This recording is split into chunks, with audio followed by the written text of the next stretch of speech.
मेरे नाथ, मैं आपको भूलूं नहीं। मेरे नाथ, मैं आपसे दूर ना रहूं। आप मुझसे दूर ना रहें। दूर ना रहें। मेरे नाथ, मेरे नाथ, आप अपनी कृपा आप अपनी कृपा सदा सब पर बनाए रखें। सदा सब पर बनाए रखें। जय श्री कृष्ण। जय श्री कृष्ण। जय श्री राधे। जय श्री राधे। जय भगवद गीते। जय भगवद गीते। जय गौ माता। जय गौ माता। जय गुरुदेव। जय गुरुदेव। आराध्य चरणों की कृपा, गुरु चरणों का आशीर्वाद,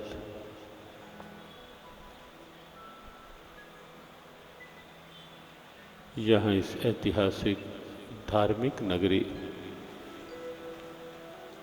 अमृतसर में श्रीमद् भगवद गीता के भाव को लेकर सत्संग की चर्चा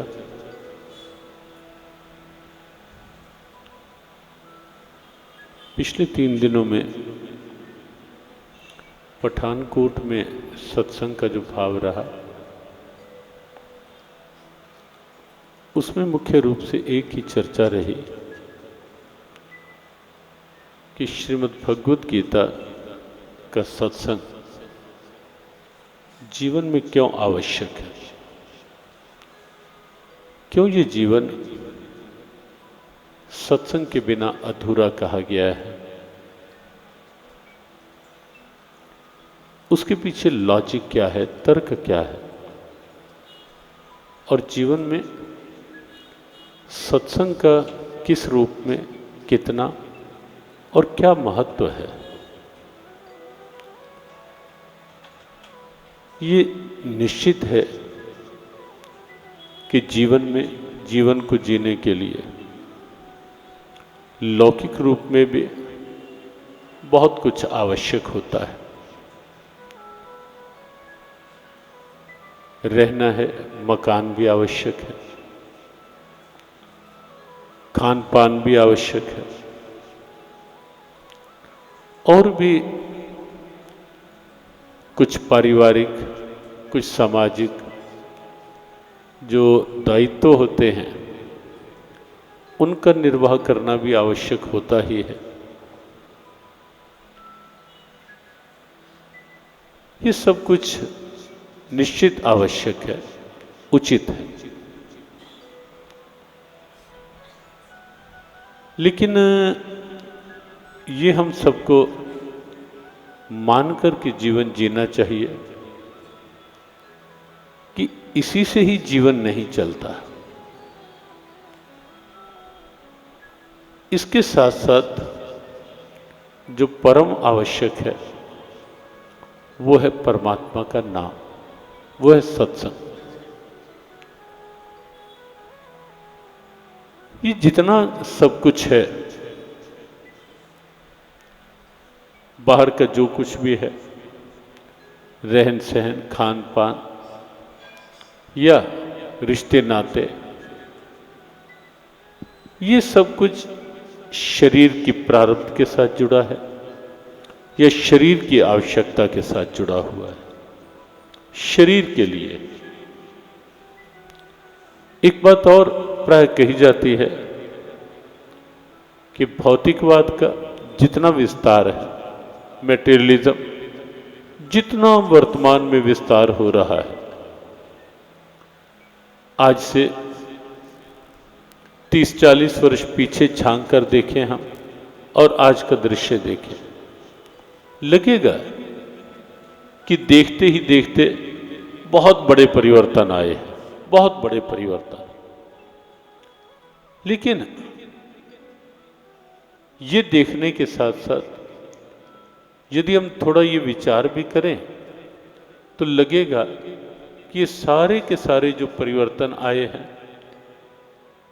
सारे का सारा जो विस्तार हुआ है, ये केवल शरीर तक के लिए है, उससे आगे कुछ भी नहीं हुआ। और ये भी सच्चाई है ये जितना विस्तार हुआ है, जितनी भाग दौड़ बढ़ी है, उतनी ही चिंताएं भी साथ साथ बढ़ी है,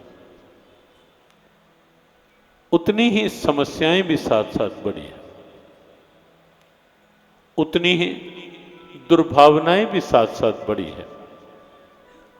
शरीर के लिए यदि सुविधाएं बढ़ी हैं तो ये भी निश्चित है कि शरीर के रोग भी बढ़े हैं।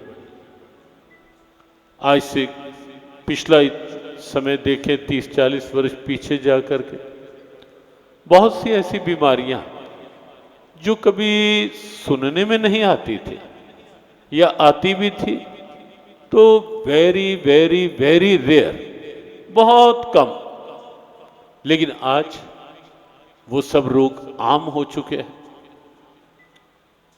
और बड़ी तेजी से ये क्रम बढ़ रहा है। जब ये पता चलता है कि 4 साल के बच्चे को 500 तक की शुगर, ऐसी ऐसी घटनाएं सामने आती हैं। छोटे छोटे बच्चों में कई तरह की समस्याएं, कई चीजें जब सामने आती हैं तो देख करके लगता है कि भौतिकवाद का विस्तार शरीर की सुविधाओं के लिए हुआ है, लेकिन काश कम से कम ये भौतिकवाद का विस्तार शरीर को तो मजबूत बना पाता, शरीर को तो अच्छा कर पाता।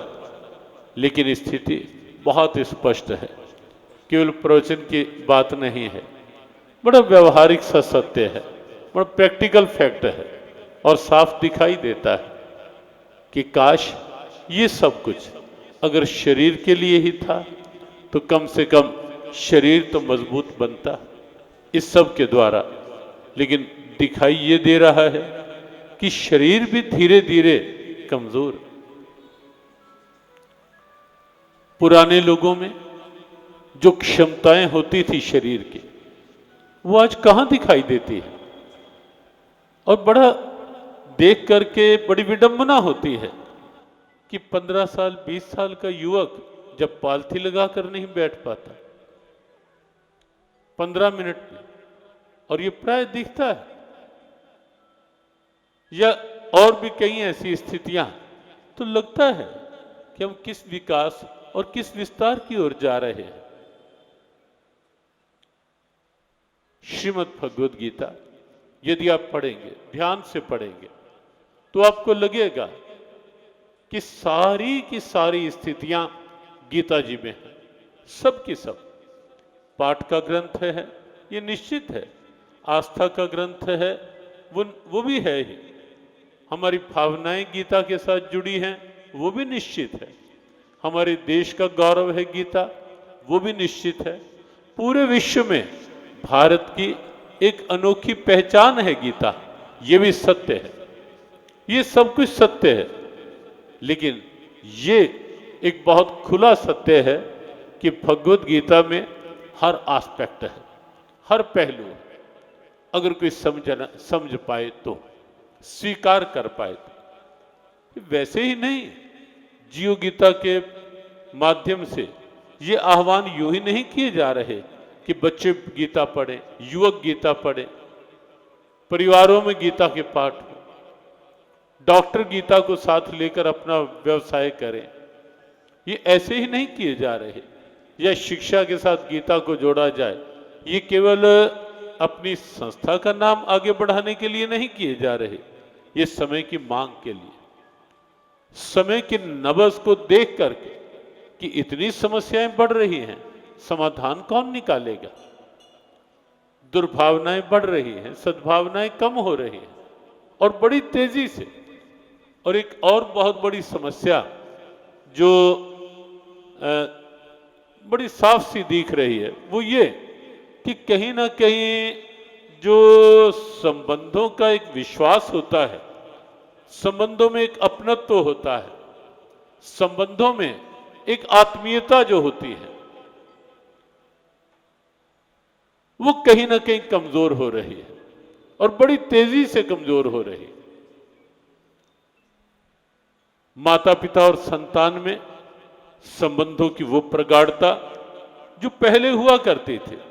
पहले माता पिता सब जानते हैं कि अगर बच्चे को थोड़ा किसी गलती से पीट भी देते थे तो बच्चा आगे बोलता नहीं था, बिल्कुल उस स्थिति में।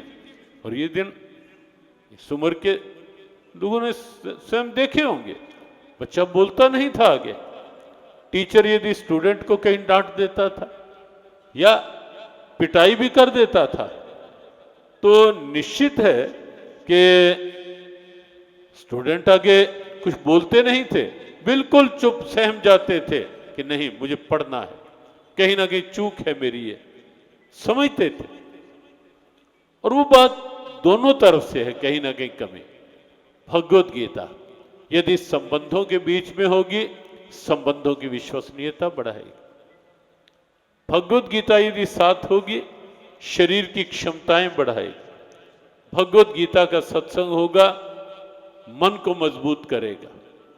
आज दिखाई यही दे रहा है, शारीरिक क्षमताएं भी कमजोर। और इसीलिए सत्संग, हम एक ही बात कहते हैं कि सत्संग में कथाओं का क्रम हो, वो बुरा नहीं, अच्छा है। लेकिन सत्संग का वास्तविक अर्थ है कि सत्संग शुभता के साथ जोड़े, सत्संग सत के साथ जोड़े, सत्संग सत्कर्मों की प्रेरणा बने, सत्संग सद्भावनाओं की प्रेरणा बने, सत्संग सद्विचारों की प्रेरणा बने, सत्संग सद्वृत्तियों की प्रेरणा बने, सत्संग सदाचार की प्रेरणा बने। और भगवत गीता में आप पाएंगे, अष्टादश श्लोकी गीता जी में एक श्लोक जो प्राय जो गीता यज्ञ करते हैं या अष्टादश श्लोकी गीता का जो पाठ करते हैं, नहीं करते तो करके देखें एक बार। हर अध्याय का एक एक श्लोक जीव गीता के भाव से लिया गया, ताकि पूरी गीता का पाठ ना हो पाए, हम उन 18 श्लोकों के माध्यम से गीता के सार को पकड़ लें। प्रत्येक अध्याय का एक श्लोक। कुरुक्षेत्र में अंतर्राष्ट्रीय गीता महोत्सव में इन्हीं 18 श्लोकों को एक व्यापक भाव से लिया गया। और पिछला वर्ष तो कोविड में निकला, लेकिन उससे पूर्व 3-4 वर्ष तक 18,000 बच्चे हर वर्ष उन 18 श्लोकों को कंठस्थ करके उनका पाठ वहां मिलकर के सामूहिक पाठ करते रहे। वर्ल्ड बुक ऑफ रिकॉर्ड में भी वो आया। और ये 18 श्लोक, उसमें 17वें अध्याय का श्लोक आप देखेंगे, सद्भावे साधु भावे च सदित्येतत् प्रयुज्यते प्रशस्ते कर्मणि तथा सत शब्द पार्थ युज्यते। ये सत शब्द जो है, जो सत्संग के साथ जुड़ा हुआ है, सत्संग अर्थात सत का सत्संग, और जहां सत का संग होगा वहां विचार सद्विचार बनने शुरू हो जाएंगे, वहां वृत्तियां सद्वृत्तियों का रूप ले लेंगी, वहां भाव सद्भाव बन जाएंगे, वहां आचरण सदाचार बन जाएगा, वहां कर्म सत्कर्म बन जाएंगे अपने आप। ये सारी एक भाव श्रृंखला जीवन के साथ जुड़ जाएगी जब सत का संग होगा, सत्संग होगा। जीवन बहुत आवश्यक है, जीवन में सत्संग को साथ लेकर के जिए। एक जीवन की बड़ी विडंबना होती है जब हम ये मान लेते हैं ना कि कोई अच्छा काम हो और तब कह दिया कि क्या करें, टाइम ही नहीं मिलता। सत्संग की बात आए तो उस समय मन कहीं ना कहीं इधर उधर होने लगे, और व्यर्थ की बातें, व्यर्थ की स्थितियां, वो बात आए तो उसमें खूब उत्साह होने लगे। जीवन में हम थोड़ा सा एक संतुलन बना के जिए।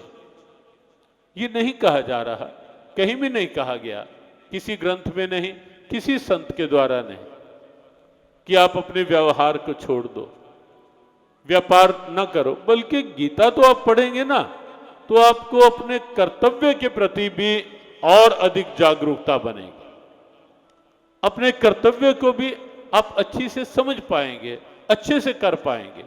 गीता पढ़ेंगे तो आप अपने गीता का सबसे महत्वपूर्ण पाठ ही यही है कि जहां हो अपने अपनी ड्यूटी के प्रति ऑनेस्ट रहो, ड्यूटीफुल रहो, जहां हो अपने कर्तव्य के प्रति ईमानदार रहो। और ये ईमानदार शब्द जो है ये केवल पैसे के अर्थ में ही नहीं है कि पैसे के रूप में ईमानदार, वो भी एक रूप है ईमानदारी का, लेकिन ईमानदार गीता के अनुसार कौन है? जो अपने काम को पूरी निष्ठा के साथ और पूरे भाव के साथ कर रहा है, प्राप्ति की इच्छा से नहीं। भोजन बना रहे हैं पूरे भाव के साथ बना रहे हैं, दुकान का काम कर रहे हैं पूरे कर्तव्य निष्ठा के साथ कर रहे हैं, नौकरी कर रहे हैं जहां पढ़ा रहे हैं पूरी एकाग्रता से निष्ठा के साथ पढ़ा रहे हैं, पढ़ रहे हैं पूरे एकाग्र होकर, उस समय ध्यान इधर उधर नहीं, पूरे ढंग से। वो ये ऑनेस्टी है कर्म के प्रति। एक विद्यार्थी की ऑनेस्टी, अगर वो पढ़ रहा है तो पढ़ाई में पूरा ध्यान, उस समय मान लो मोबाइल में आजकल ऑनलाइन क्लासेस का टाइम है कोविड के कारण से, अब ऑनलाइन क्लासेस के लिए मोबाइल लिया और टीचर पढ़ा रहा है और बच्चा मोबाइल में ऊपर देख रहा है, लेकिन मोबाइल में कहीं ना पता चला ऐसा कि बच्चे ऐसी चीटिंग करते रहते हैं कि ध्यान उस समय कहीं इधर उधर ध्यान दौड़ा लिया, कहीं और ध्यान कर लिया, ध्यान पढ़ाई में नहीं रहा। तो इसका अभिप्राय क्या है कि बच्चे की अपनी पढ़ाई के प्रति ऑनेस्टी नहीं है, ईमानदारी नहीं है। बच्चा पढ़ाई के लिए ऑनेस्ट नहीं है, टीचर पढ़ा रहा है लेकिन पढ़ाते पढ़ाते उसका ध्यान बच्चे को अच्छा पढ़ाने के लिए नहीं है, उसका ध्यान कहीं इधर उधर जा रहा है, इधर उधर भटक रहा है उसका ध्यान टीचर का, या कुछ प्राप्ति पर दृष्टि है कि मुझे क्या मिलेगा, बस केवल वहां तक की दृष्टि है। तो टीचर अपने कर्तव्य के प्रति ऑनेस्ट नहीं है। भगवत गीता का ये जो शब्द है योगा कर्म सुकौशलम, अब देखें छोटा सा वाक्य है, योगा कर्म सुकौशलम, अपने कर्म में कुशलता योग है। कितना अद्भुत मंत्र, अर्थात जहां है अपने कर्म के साथ पूरी ऑनेस्टी करके अपने कर्तव्य में रहें, ये गीता का योग है।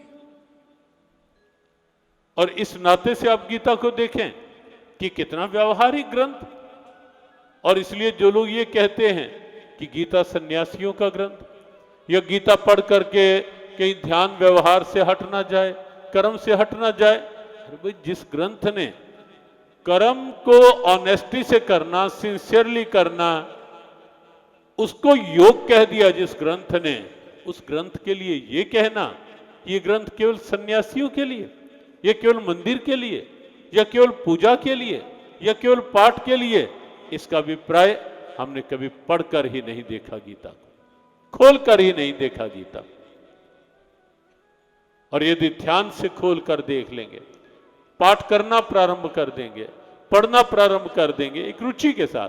और एक बात और जो हम प्राय कहते हैं, जो भी काम करें कर रहे हैं तो पूरी निष्ठा भी हो और पूरा उसमें इंटरेस्ट भी हो, रुचि भी हो। अभी जब हम आए अमृतसर में, कहीं किसी बंधु से बात हो रही थी कि गीता को समझने के लिए हमने कहा कि देखो पढ़ोगे, जब इंटरेस्ट के साथ पढ़ोगे तो समझ में आएगी, बिना इंटरेस्ट के नहीं, केवल कोरी औपचारिकता। और ये आप सबसे, और आज की भौतिकीय सुविधा के अनुसार टीवी चैनल के माध्यम से देश विदेश में लाभ ले रहे सभी श्रोताओं से सीधे प्रसारण का जो लाभ ले रहे हैं, सबसे ये हम कहना चाहेंगे कि कोई भी कार्य केवल औपचारिकता की दृष्टि से ना करें, केवल फॉर्मेलिटी से एक नहीं। मान लो पाठ करना है, दो रूप हैं, एक बस केवल हम औपचारिकता पूरी कर रहे हैं, मैं कहा है चलो इतना कर लेते हैं, ठीक है, ना करने से something is better than nothing, ना करने से कुछ करना अच्छा है, लेकिन पूरा लाभ नहीं होगा। औपचारिकता से जल्दी जल्दी किया। गीता जी को समझना है यदि तो इंटरेस्ट बनाना पड़ेगा। बच्चे को यदि पढ़ना है समझने के लिए, पढ़ना है याद करने के लिए, पढ़ना है अच्छी मेरिट लेने के लिए, पढ़ना है आगे कुछ और पढ़ने के लिए, तो निश्चित है कि बच्चे को अपना इंटरेस्ट पढ़ाई के साथ जोड़ना पड़ेगा। कोई भी इसकी कल्पना करके देखे। और इसीलिए हम ये भी कहते हैं कि भगवत गीता प्रैक्टिकल फैक्ट भी है, यूनिवर्सल फैक्ट भी है, स्पिरिचुअल फैक्ट तो है ही है, और कोई और ध्यान से देखे तो भगवत गीता साइंटिफिक फैक्ट भी है, वैज्ञानिक सत्य भी है, व्यवहारिक सत्य भी है, आध्यात्मिक सत्य है ही, और उसके साथ साथ एक वैश्विक सत्य है गीता। और गीता के जो मंत्र हैं, जो सूत्र हैं, वो कहीं भी कोई नहीं कह सकता कि ये केवल हिंदुओं के लिए है, केवल संतों के लिए है, केवल साधकों के लिए है, केवल अमुक आश्रम में रहने वालों। कोई नहीं ये कह सकता कि गीता के श्लोक केवल यहां तक के लिए हैं। कोई भी पढ़कर देखे, एक बड़ा खुला एक आह्वान है, कोई भी हाँ खुले मन से पढ़कर देखे। पहले यदि मन की संकीर्णता बना लें, हमारा ग्रंथ थोड़े ना, ये तो इनका हिंदुओं का ग्रंथ है, ठीक है। अब मान लो संकीर्णता बना ली, ये तो इनका ग्रंथ है, कैसे लाभ मिलेगा। और जब ये देखेंगे ये तो मानवीय मूल्यों का ग्रंथ है, ह्यूमन वैल्यूज को प्रमोट करने का ग्रंथ है, जब ये देखेंगे कि ये ग्रंथ तो सीधे सिद्धांत का ग्रंथ है, और सिद्धांत कभी भी ऐसा नहीं होता कि इसके लिए कुछ और हो, उसके लिए कुछ और हो। मान्यताएं अलग हो जाती हैं, हो सकती हैं, धारणाएं अलग हो जाती हैं, इमेजिनेशंस, कल्पनाएं, वो भी सबकी अलग अलग हो सकती हैं, लेकिन जहां तक सिद्धांत की बात होती है, सिद्धांत सबके लिए एक होता है। सत्य अलग नहीं होते, सत्य सबके लिए एक होता है। फैक्ट कभी भी अलग अलग नहीं होते, फैक्ट एक ही होता है, सत्य एक ही होता है, और उस सत्य को पुष्ट करने वाला सिद्धांत भी एक ही होता है। और गीता का हर मंत्र, हर सूत्र एक सिद्धांत का सूत्र है। और उसमें जो बात कही गई कि कर्तव्य की बात इंटरेस्ट के साथ करें, औपचारिकता नहीं रखें, ये बात केवल मात्र ये नहीं कि इसके लिए है, उसके लिए नहीं, यहां वालों के लिए है, वहां वालों के लिए नहीं। वो कोई कहीं भी हो, कोई कैसा भी हो, किसी स्तर का हो, छोटा हो, बड़ा हो, नर हो, नारी हो, जाति कोई भी हो, वर्ण कोई भी हो, वर्ग कोई भी हो, स्थान कोई भी हो, कहीं का भी हो, सत्य सबके लिए एक समान सत्य है। ये सूर्य सृष्टि का सत्य है। वो ये थोड़ा ना है कि सूर्य अमृतसर वालों के लिए अलग है, या दिल्ली वालों के लिए अलग है, या भारत से बाहर वालों के लिए अलग है। सूर्य वही है। ये हो सकता है, हो जाता है कि सूर्य इस समय अगर यहां प्रकाशित है, यहां सूर्य का प्रकाश अनुभव हो रहा है, इस समय अमेरिकन कंट्रीज में इस समय रात्रि या अर्ली मॉर्निंग का समय हो रहा होगा। जैसे जैसे यहां सूर्य अस्त होता है, वहां प्रभात होने को होती है, और जैसे जैसे वहां सूर्य अस्त होने को होता है, यहां प्रभात हो रही होती है। स्वामी राम तीर्थ, यहां इस क्षेत्र के साथ भी उनका संबंध रहा, और हमारी तो एक प्रेरणात्मक आस्था जुड़ी हुई है हमारे गुरुदेव के गुरुदेव। अमेरिका में थे जब सूर्य अस्त होने लगा वहां, और बैठे थे समुद्र किनारे बिल्कुल शांत मुद्रा में।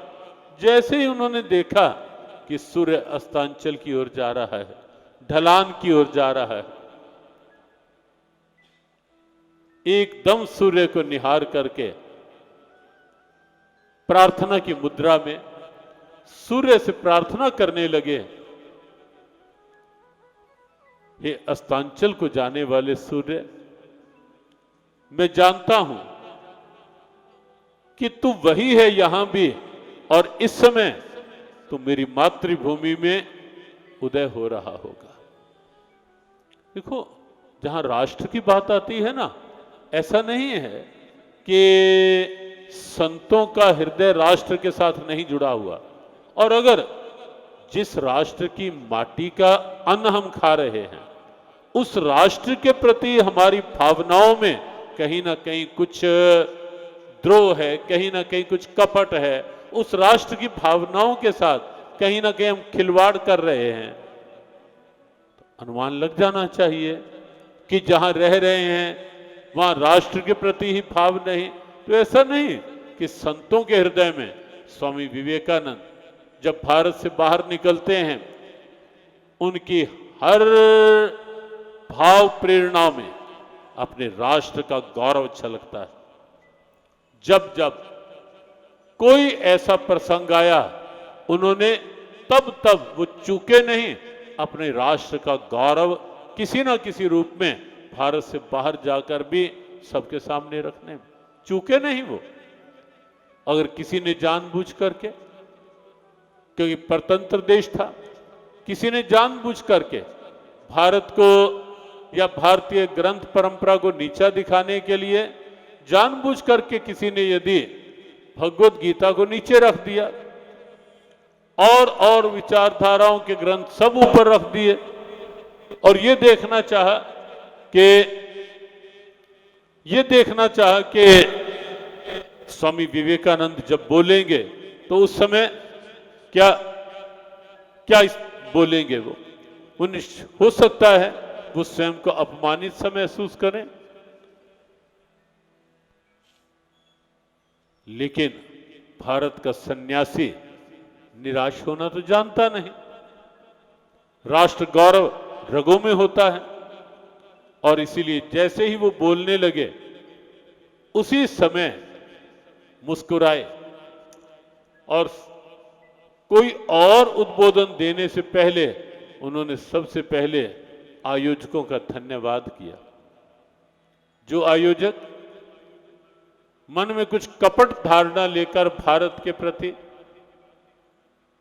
बैठे हुए थे, अपमानित करने की दृष्टि से, वो एकदम चौंके कि हम तो सोच रहे थे कि वो ये कुछ कड़वाहट शब्दों में खोलेंगे, कुछ आवेश में आकर बोलेंगे, लेकिन ये तो आयोजकों का धन्यवाद कर रहे हैं। स्वामी विवेकानंद ने कहा कि जिन्होंने ये कार्यक्रम किया है, मैं उनका सबसे पहले तो इस बात के लिए धन्यवाद करता हूं कि मेरे देश के गौरव ग्रंथ भगवत गीता को सबसे नीचे रख करके इन्होंने बहुत बड़ा काम किया है और दिखा दिया है कि भगवत गीता सबकी नींव है, सबका आधार है।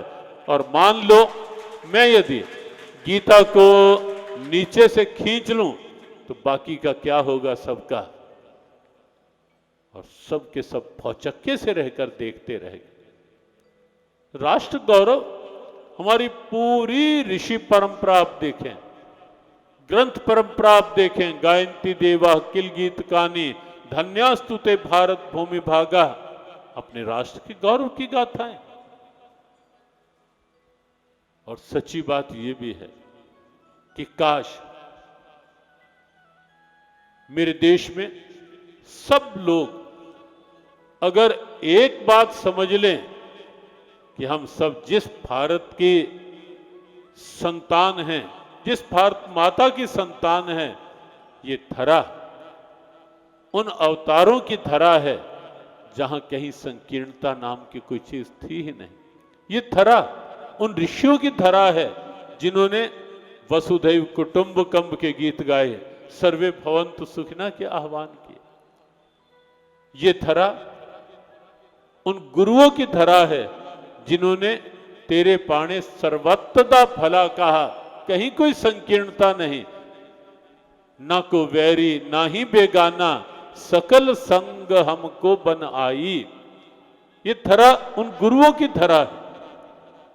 और अगर ये मान लिया जाए और राष्ट्र की ये परंपराएं सामने रख ली जाएं तो संकीर्णता क्यों होगी और ये कड़वाहटें क्यों होगी? ये कलह क्लेश क्यों होंगे? और केवल अपने स्वार्थ के लिए अलग अलग तरह के, कहीं जातीय संघर्ष, कहीं कोई संघर्ष, कहीं कोई संघर्ष, ये क्यों होंगे? अगर सोच को वो व्यापक रूप दे दिया जाएगा। बात चल रही थी स्वामीराम तीर्थ, स्वामीराम अमेरिका में जो सूर्य को अस्त होते हुए देखा, आंखों में अश्रुधारा थी, चिंतन में भारत गौरव था, शब्दों में प्रार्थना थी, और अस्तांचल को जा रहे सूर्य से प्रार्थना करने लगे कि हे सूर्य नारायण, मैं जानता हूं तो इस समय यहां अस्त हो रहा है, लेकिन इस समय तो मेरी भारत भूमि में, मेरी मातृभूमि में उदय हो रहा होगा। मेरी यही प्रार्थना है कि यहां अस्तांचल को जाने वाले सूर्य नारायण मेरी मातृभूमि में सुख समृद्धि की किरणें बखेरना, कोई ज्ञान का प्रकाश बखेरना। और ऐसे ढेरों शब्द उन्होंने वहां बोले। बात चल रही थी कि सूर्य एक ही है, वो भले ही अमेरिका में हो, इंग्लैंड में हो, भारत में हो, किसी प्रदेश में हो, सूर्य एक ही। और भगवत गीता में 13वें अध्याय में अंतिम से पूर्व का श्लोक है। यहाँ वहां श्री भगवान ने संकेत भी किया, हमारा अचानक ध्यान गया उस मंत्र की ओर। यथा प्रकाश्यत्येकम कृत्स्नम लोकमिमं रवि क्षेत्रम क्षेत्र तथा प्रकाश्यति तत्परम। श्री भगवान भगवत गीता में कहते हैं, अर्जुन, जैसे एक ही सूर्य संपूर्ण सृष्टि में यथा प्रकाश्यत्येकम कृत्स्नम लोकम इमं रवि प्रकाश्यति एकम, जैसे एक ही सूर्य संपूर्ण लोक में प्रकाश करता है पार्थ, ऐसे ही एक ही आत्मा, एक ही चेतना सर्वत्र सब प्राणियों के भीतर प्रकाश करती है। कोई अंतर नहीं। ईश्वरः सर्वभूतानां हृदयस्य अर्जुन तिष्ठति। गीता में ऐसे संकेत बार बार आप देखेंगे कि ईश्वर, एक ही ईश्वर सब प्राणियों के हृदय में सबकी चेतना बनकर निवास करता है। सब में रम रहो प्रभ एको, पेख पेख नानक बिगसाई। अब देखें, शब्द अंतर कहीं नहीं है, अंतर हमारी सोच की संकीर्णताओं में है। धर्म, कुछ लोग कहते हैं कि धर्म के कारण झगड़े कलह, हम कहते हैं बिल्कुल भी नहीं।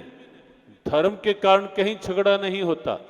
धर्म के तत्व को ठीक ना समझने के कारण या फिर उस तत्व को ना समझ करके अपने स्वार्थों की आड़ में ही झगड़े होते हैं। धर्म झगड़े नहीं करवाता। अपनी सोच की संकीर्णता, अपनी सोच में स्वार्थ, अपनी सोच में कहीं ईगो, मैं, मेरा, झगड़े तो वहां होंगे, वरना सिद्धांत तो एक ही है। अहम आत्मा गुणा के सर्वभूताश्य स्थिता कहो। गीता के कृष्ण कहते हैं कि सब प्राणियों में एक ही ईश्वर, ईश्वरः सर्वभूतानां हृदयस्य अर्जुन तिष्ठति। एक ही ईश्वर सब प्राणियों के भीतर निवास करता है, सबको प्रकाशित करता है। और सब में रम रेहो प्रभ एको, पेख पेख नानक बिगसाई। कहीं अंतर है क्या सोच में? विचार में कहीं अंतर है क्या? सिद्धांत में कहीं अंतर है क्या?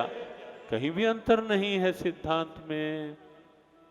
और भगवत गीता उन्हीं सिद्धांतों को स्पष्ट करने का, एक व्यापक व्यवहारिक प्रेरणा बनाने का एक अनूठा शास्त्र है, एक व्यवहारिक शास्त्र है।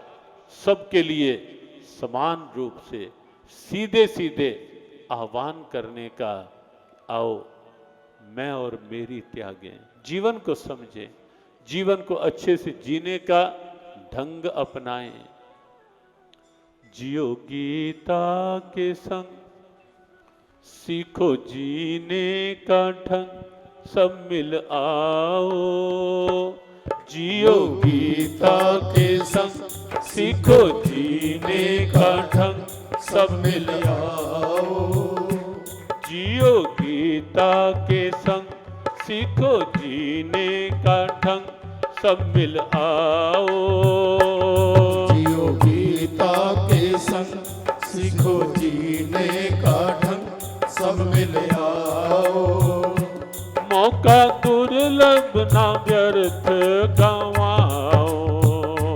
मौका दुर्लभ ना व्यर्थ गंवाओ। हाँ, मौका दुर्लभ ना व्यर्थ गंवाओ। मौका दुर्लभ ना व्यर्थ गंवाओ। गीता अमृत पियो, जीवन सुख से जियो, ना घबराओ। गीता अमृत पियो, जीवन सुख से जियो, ना घबराओ। गीता अमृत पियो, जीवन सुख से जियो, ना घबराओ। गीता अमृत पियो, जीवन सुख से जियो, ना घबराओ। मौका दुर्लभ ना व्यर्थ गंवाओ। मौका दुर्लभ ना व्यर्थ गंवाओ। ना जग छोड़ो ना तो बिसारो। ना जग छोड़ो, ना हरि को विसारो। ना जग छोड़ो, ना हरि को बिसारो। ना जग छोड़ो, ना हरि को विसारो। दैवी संपदा जीवन में धारो। देवी संपदा जीवन में धारो। कभी श्रीमद् भगवद गीता का 16वां अध्याय निकालना और उसके पहले 3 श्लोक कुछ मिनट बिल्कुल सहजता के निकाल करके देखना और उनमें जो 26 गुण, 26 डिवाइन क्वालिटीज, उसे गीता की दैवी संपदा कहा जाता है। Divine property of Bhagavad Gita, और वास्तव में जीवन की सबसे मजबूत प्रॉपर्टी, लोक में परलोक में साथ निभाने वाली, जीवन को आनंद से जीने का एक सशक्त आधार प्रदान करने वाली, जीवन को अपने लिए, समाज के लिए, राष्ट्र के लिए और पूरी मानवता के लिए एक आदर्श प्रेरणा बनाने वाली दिव्य संपदा है ये दैवी संपदा। एक एक गुण आप देखेंगे व्यवहारिक जीवन में कितना महत्वपूर्ण, और वो गुण life values, family values, social values, human values, cultural values, ये सब वैल्यूज अपने आप जीवन में और व्यवहार में प्रमोट होंगे, सम्मान पाएंगे। ये सब जीवन मूल्य, मानवीय मूल्य हैं, अद्भुत गुण हैं। अभ्यम, सत्व संशुद्धि, ज्ञान योग, व्यवस्थिति, दानम, दमश्च, यज्ञश्च, स्वाध्याय, तप, आर्जवम, अहिंसा, समता, अक्रोधा, त्यागा, शांतिर अपैशुनम, दया, भूतेषु अलोलुप्त्वम, मार्द्वम, हरिर अचापलम, तेजः, क्षमः, धृति, शौचम, अद्रोह, नातिमानितः।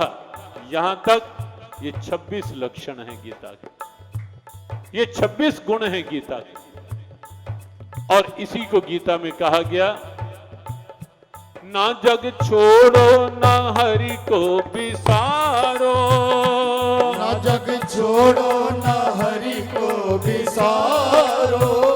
दैवी संपदा जीवन में धारो, देवी संपदा जीवन में धारो। गीता कहती यही बात बिल्कुल सही आजमाओ, गीता कहती यही बात बिल्कुल सही आजमाओ।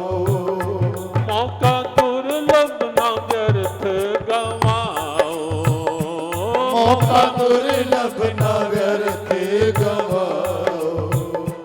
गीता अमृत पियो जीवन सुख से जियो ना घबराओ, गीता अमृत पियो जीवन सुख से जियो न घबराओ।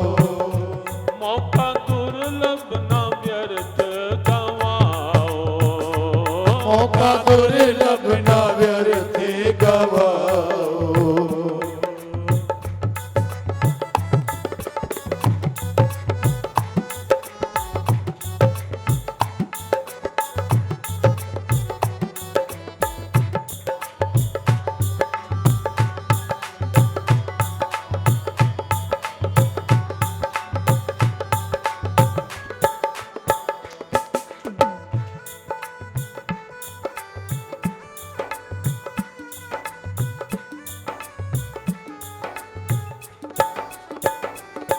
मैं मेरी में बीती उमरिया, मैं मेरी में बीती उमरिया।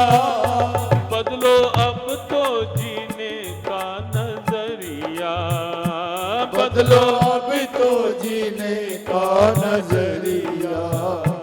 बदलो अब तो जीवन का नजरिया, बदलो अब तो जीवन का नजरिया। बात गीता की सुन तू ही तू की अब धुन गुनगुनाओ, बात गीता की सुन तू ही तू की अब धुन गुनगुनाओ। मौका दुर्लभ ना व्यर्थ गवाओ, मौका दुर्लभ न व्यर्थ गवाओ। गीता अमृत पियो जीवन सुख से जियो ना घबराओ, गीता अमृत पियो जीवन सुख से जियो न घबराओ। मौका दुर्लभ ना व्यर्थ गवाओ, मौका दुर्लभ न व्यर्थ गवाओ। जियो गीता के संग सीखो जीने का ढंग सब मिल आओ, जियो गीता के संग सीखो जीने का ढंग सब मिल आओ। मौका दुर्लभ ना व्यर्थ गवाओ, मौका दुर्लभ न व्यर्थ गवाओ। मौका दुर्लभ ना व्यर्थ गवाओ, मौका दुर्लभ न व्यर्थ गवाओ।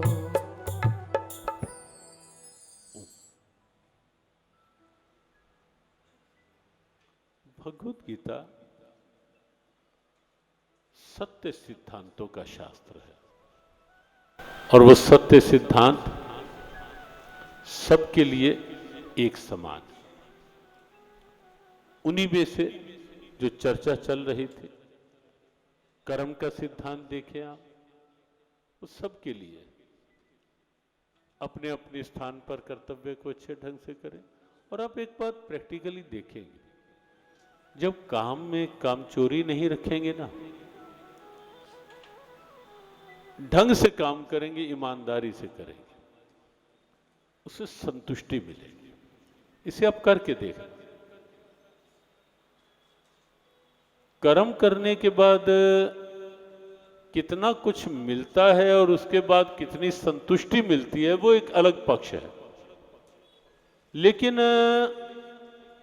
कर्म करने से जब हम सिंसियरली कर्म करते हैं, पूरा कर्म में ध्यान लगा करके, उससे स्वाभाविक आप देखेंगे संतुष्टि मिलेगी, शांति मिलेगी, स्थिरता मिलेगी।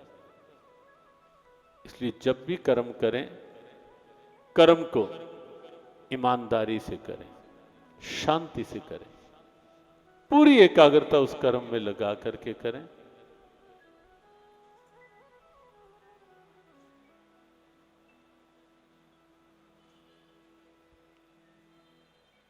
कर्म संतुष्टि देगा, कर्म शांति देगा। और ऐसे ही कुछ संकेत और सूत्रात्मक जो बात प्रारंभ की गई थी कि शरीर की स्थितियां हों या मन की स्थितियां हों,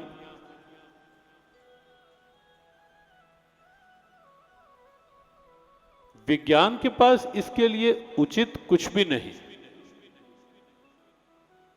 और यही कारण है क्षमताएं धीरे धीरे गिर रही हैं। भगवत गीता पढ़ेंगे, शारीरिक मजबूती कैसे बने, ढेरों सूत्र आपको मिलेंगे, ढेरों सूत्र आपको मिलेंगे।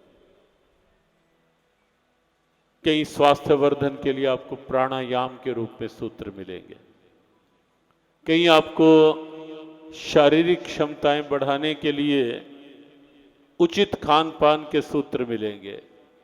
सतोगुणी भोजन कैसा है, रजोगुणी भोजन कैसा है, तमोगुणी भोजन कैसा है, भगवद गीता में बिल्कुल आपको पर सीधे सीधे सूत्र मिलेंगे।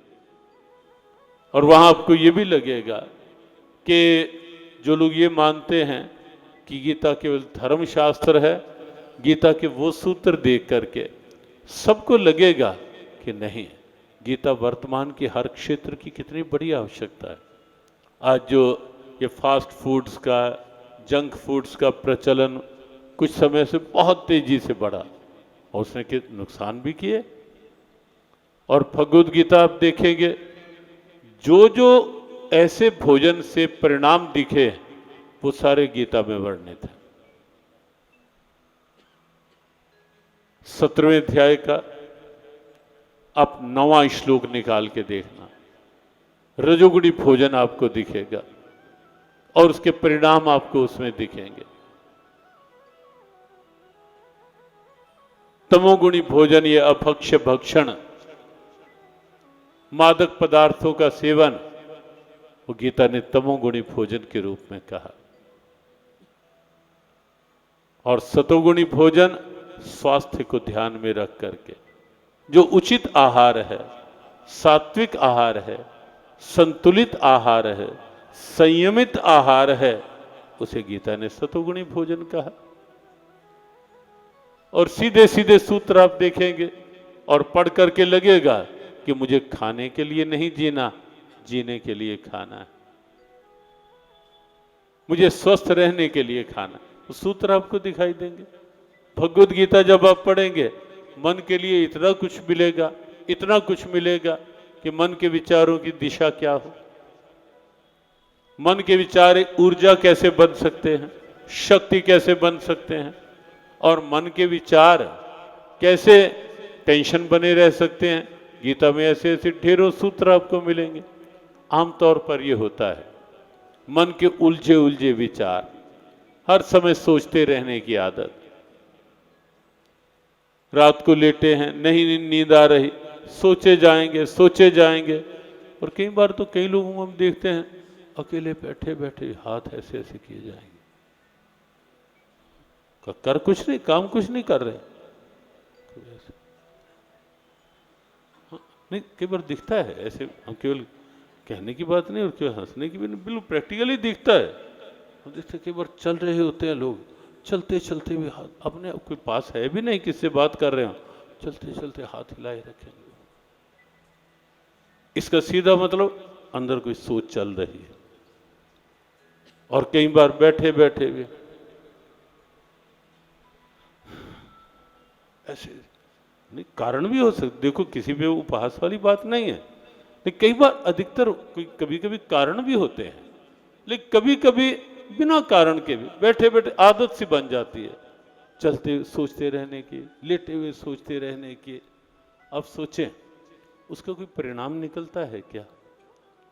कुछ प्लानिंग आपको करनी है, उसके लिए सोचना, प्लान करना वो उचित है। लेकिन मेरी प्लानिंग, मेरी सोच अगर मेरी उलझन बनती जा रही है, मेरी टेंशन बनती जा रही है और निरर्थक मैं दिमाग को उलझाए जा रहा हूं, सोच सोच सोच के, उसका तो कोई अच्छा परिणाम नहीं है ना।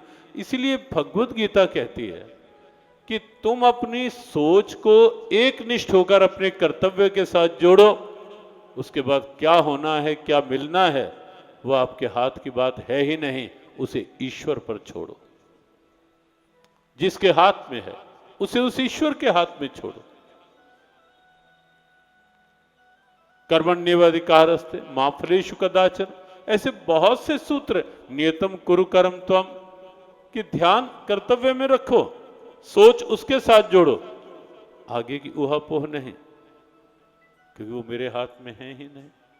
तो आप भगवत गीता जब पढ़ेंगे ना, ऐसे ऐसे सूत्र आपको मिलेंगे, ऐसी ऐसी प्रेरणाएं आपको मिलेंगी और आपको लगेगा कि जीवन कितना खुल सा गया है, क्षमताएं कितनी पुष्ट हो रही हैं, मन कितना संतुष्ट हो रहा है।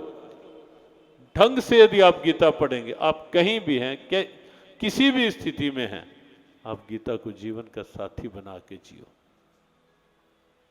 कुछ टाइम निकालो कि मुझे आज एक श्लोक लेना है और उस पर विचार करना है, या 1 साल का लक्ष्य ले लो, 2 श्लोक रोज लोगे, 1 साल में पूरे हो जाएंगे। गीता प्रेरणा बड़ी सरल व्याख्या है गीता जी की, उसको साथ रख लो, बिल्कुल सरलता से समझ आएगी भगवत गीता क्या है गीता में। आओ जीवन को ऐसा बनाएं, गीता को जीवन की दिनचर्या में जोड़ने का प्रयास करें। अनेकों समस्याओं का समाधान है गीता, और इसीलिए जियो गीता ने जो कुछ स्लोगन निश्चित किए, कुछ आह्वान किए समाज में, 2-2 वाक्यों में, उनमें एक आह्वान, एक उद्घोष ये भी है, मानवता की मुस्कान है गीता, समस्याओं का समाधान है गीता। ऐसे ऐसे ढेरों स्लोगन दिए गए समाज में, चिकित्सकों और रोगियों के लिए ऐसे ऐसे कई सूत्र दिए गए। उपदेश नहीं उपचार है गीता, मानवता का श्रृंगार है गीता, केवल उपदेश नहीं उपचार है, कई समस्याओं का समाधान और कई शरीर के मन के रोगों का उपचार गीता में आप पाएंगे। पर इसीलिए ये आह्वान है कि देखो, सार की बात, समापन की बात, कि भगवत गीता को जब इस रूप में आप इंटरेस्ट बना लोगे ना पाठ पढ़ने का, तो आप कुछ ही समय में देखना कि जीवन में कुछ परिवर्तन आया है या नहीं आया। क्योंकि ये तो सब चाहोगे ना। देखो ठीक है, अपना अपना क्षेत्र व्यापार का किसी का हो सकता है, किसी का कोई सर्विस का हो, जॉब का हो सकता है, किसी का राजनीतिक हो सकता है, किसी का प्रशासनिक हो सकता है, किसी का अलग अलग क्षेत्रों में शैक्षणिक हो सकता है। अलग अलग क्षेत्रों में अपने अपने दायित्व तो अलग अलग हैं, भूमिकाएं अलग अलग हैं, और सबकी भूमिका अपने अपनी जगह आवश्यक है। राजनीति वालों की राजनीतिक क्षेत्र की भूमिका वो भी तो आवश्यक है, शिक्षा क्षेत्र वालों के जो शैक्षणिक भूमिका वो भी आवश्यक है। हर क्षेत्र की भूमिका भगवत गीता साथ लेकर देखो, अपनी अपनी भूमिका के साथ न्याय। देखो कहीं कोई नाट्य मंच चल रहा हो ना, जहाँ रामलीला चलती है या कई ऐसे नाटक चलते हैं, उसमें जो पात्र अपनी भूमिका को सही ढंग से निभाता है, उसके प्रति सबका सम्मान बनता है या नहीं। वो भले ही रावण का पात्र ही हो, लेकिन उस समय क्या है कि वो अपनी भूमिका ठीक निभा रहा है क्या या नहीं, और भूमिका ठीक निभाने से ही वो अपना एक बना लेता है स्थान। ऐसे इस संसार भी एक रंगमंच है, और हम सबको अपने अपने रोल, अपनी अपनी भूमिका, अपने अपने दायित्व निभाने हैं। जहां जहां है। बस इतनी सी बात है, वो अच्छे से कैसे निभा पाए। मैं इतनी सी बात है जिसमें हम भी शांत रह पाए और दूसरों को भी कोई अच्छी प्रेरणा दे पाए। और उस भूमिका का भी क्या अर्थ कि मन को हर समय परेशानियों में डाल डाल के। गीता को जीवन का साथी बनाएं, सहारा बनाएं, गीता के साथ जीने की आदत बनाएं। कुछ समय निकालें। बस महाराज बड़ी टेंशन रहती है, हाँ कई लोग मिले बड़ी टेंशन रहती है, बड़ी टेंशन में रहते। अरे भाई समाधान की ओर बढ़ो, ये टेंशन कहते कहते टेंशन थोड़ा ना दूर होगी। चाय बड़ी कड़वी है, समाधान ढूंढो, मीठा मिला लो, यही तो समाधान। कड़वी कड़वी कहने से क्या कड़वाहट दूर होगी? टेंशन कहने समाधान की ओर। और समस्या क्या है कि समाधान वाला काम करना नहीं। अगर कहो आधा घंटा रोज निकालो गीता पाठ के लिए, गीता को अध्ययन करके समझने के लिए, बहुत बिजी है, बहुत बिजी है। आओ जीवन को थोड़ा बैलेंस ढंग से जिएं, संतुलित ढंग से जिएं, अच्छे से जीने का मन बनाएं। समय संसार का संसार को दो, लेकिन कुछ समय अपने को दो। अपने को दिन ये भगवद गीता पाठ करना, भगवान का भजन करना, थोड़ी देर नाम जपना, नाम लेना, स्मरण करना, ये केवल गीता के लिए समय नहीं, ये अपने लिए समय है।